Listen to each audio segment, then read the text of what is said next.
We often get asked about the difference between a perfect fit Venetian blind and an Intu Venetian blind. What's different? Well, fundamentally, the difference is with a perfect fit blind, you've got a frame that goes all around the bead of the door.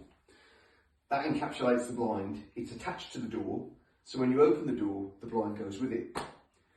With an Intu blind, you don't get the frame all around the door. You just get this head rail, and you've got a bottom rail that moves up and down.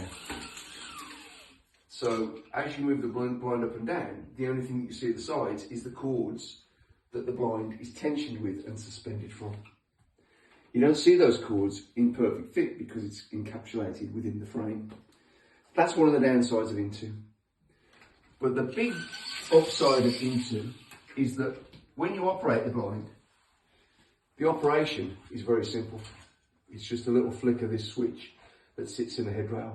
So it's very easy, compared with a perfect fit blind, that you have to twiddle this twiddling stick. So it's really sort of what floats your boat, really. If you're not bothered about having the frame and you want the ease of the flicking of the slats, Intu is the one for you. If you want something that looks more incorporated as part of the door, and you're not too bothered about the twister, the twiddle stick, then perfect fits for you. You'll have to decide that one yourselves. But that's the fundamental difference between the two.